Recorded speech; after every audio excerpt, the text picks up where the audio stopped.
So guys welcome back to another video. तो आज की वीडियो में हम कवर करेंगे स्ट्रिंग मेथड्स का लास्ट लेक्चर। और आज ही के लेक्चर में मैं आपको स्ट्रिंग मेथड्स के कुछ इंपॉर्टेंट कॉन्सेप्ट्स बताऊंगा। और एक बात हमेशा ध्यान रखना कि जब भी आप किसी मेथड का यूज करते हो तो सबसे पहले उस वेरिएबल को डिफाइन करते हो जिस पर कि आपको मेथड अप्लाई करनी है।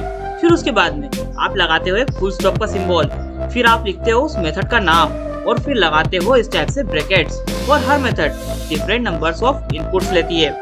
फॉर एन एग्जांपल, अगर आप कैपिटलाइज मेथड को यूज कर रहे हो तो वो कोई भी इनपुट नहीं लेती है, लेकिन वहीं अगर आप रिप्लेस मेथड का यूज करते हो तो वो 2 इनपुट्स लेता है। और पाइथन में जितनी भी स्ट्रिंग मेथड्स होती हैं वो आप यहाँ पर साइड में देख सकते हो। मैंने उन सभी को शो कर रखा है।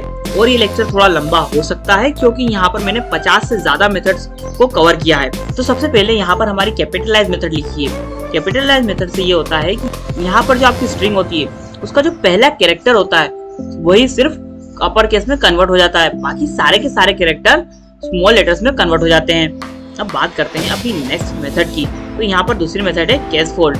अब जो कैश फोल्ड मेथड होती है वहाँ पर भी सेम काम होता है, लेकिन यहाँ पर जितने भी कैरेक्टर्स आपकी स्ट्रिंग में होते हैं वो सभी के सभी लोअर केस में यानी कि स्मॉल लेटर्स में कन्वर्ट हो जाते हैं। उसके बाद में बारी आती है सेंटर मेथड की। तो सेंटर मेथड का यूज करने से जो आपकी स्ट्रिंग होती है वो आपके पेज के बिल्कुल सेंटर में आ जाती है। फिर बारी आती है हमारी काउंट मेथड की। तो काउंट मेथड यह काउंट करती है कि आपकी स्ट्रिंग में वो स्पेसिफिक कैरेक्टर कितनी बार आया है और यहाँ पर आपको एक कैरेक्टर इनपुट करना होगा। फॉर एग्जाम्पल, हेलो में से ई को आप इंटर करते हो और फिर अपने कोड को रन करोगे तो आपको 1 मिलेगा। ओके, क्योंकि आपका जो ई है वो स्ट्रिंग में सिर्फ 1 ही बार आ रहा है।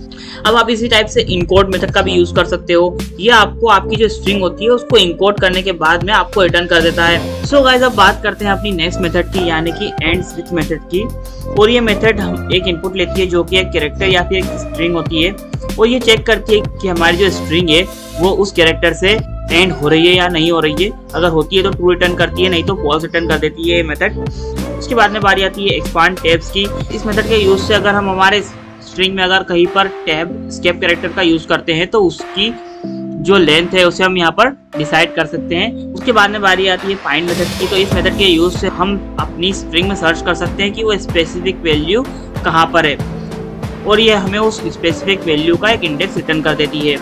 और फिर बारी आती है हमारी फॉर्मेट और फॉर्मेट मैप की। तो ये दोनों मेथड्स हमारी स्ट्रिंग में स्पेसिफिक वैल्यू को फॉर्मेट करने में हेल्प करती है। फिर बारी आती है हमारी इंडेक्स मेथड की और ये मेथड भी फाइंड मेथड की तरह ही काम करती है, मतलब कि ये भी हमारी स्ट्रिंग में से किसी स्पेसिफिक वैल्यू की पोजीशन यानी कि उसका इंडेक्स रिटर्न करती है। लेकिन फाइंड और इंडेक्स में सिर्फ इतना सा डिफरेंस है कि अगर इंडेक्स को वो वैल्यू फाइंड नहीं होती है तो ये यहाँ पर एरर शो कर देती है, लेकिन फाइंड मेथड कभी भी एरर शो नहीं करती है। अगर फाइंड मेथड में सर्च फेल होता है तो वहाँ पर आपको -1 देखने को मिल जाता है, एरर देखने को नहीं मिलता है।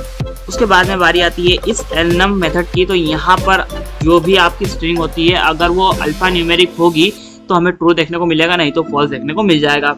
उसी टाइप से यहाँ पर इस अल्फा मेथड भी होती है, मतलब कि अगर आपकी स्ट्रिंग में सारे कैरेक्टर्स अल्फाबेटिक होंगे तो ट्रू देखने को मिलेगा, नहीं तो आपको फॉल्स देखने को मिल जाएगा। इसी टाइप से यहाँ पर कुछ और मेथड्स भी दे रखी हैं जो कि सेम तरह से काम करती हैं, जिनके के नाम से आप देख सकते हैं। यहाँ पर डेसिमल लिखा है तो मतलब कि ये डेसिमल है या नहीं चेक करेगी, या फिर डिजिट लिखा है तो डिजिट है कि नहीं चेक करेगी। और यहाँ पर ये इस लोअर मेथड चेक करती है कि आपकी स्ट्रिंग में सारे कैरेक्टर्स लोअर केस में है या नहीं है। उसी टाइप से ये इस न्यूमेरिक मेथड भी काम करती है, ये चेक करती है कि हमारी स्ट्रिंग के सारे कैरेक्टर्स न्यूमेरिक है या नहीं है। और ये इस प्रिंटेबल मेथड ये चेक करती है कि हमारी स्ट्रिंग के सारे कैरेक्टर्स प्रिंटेबल है या नहीं है। अगर यहाँ पर आपने स्केप कैरेक्टर्स का यूज किया होगा तो आपको यहाँ पर फॉल्स देखने को मिल जाएगा, क्योंकि स्केप कैरेक्टर्स प्रिंट नहीं होते हैं, उनकी वजह से कुछ प्रिंट होता है। उसके बाद में बारी आती है इस स्केप की। तो यहाँ पर ये चेक होता है कि आपकी स्ट्रिंग में सिर्फ स्पेसेस ही है क्या, अगर होंगी तो यहाँ पर ट्रू देखने को मिलेगा, नहीं तो फॉल्स देखने को मिल जाएगा। इसी टाइप से अगर आपकी स्ट्रिंग टाइटल की तरह दिख रही है या फिर टाइटल है तो यहाँ पर आपको ट्रू देखने को मिलेगा, नहीं तो फॉल्स देखने को मिल जाएगा।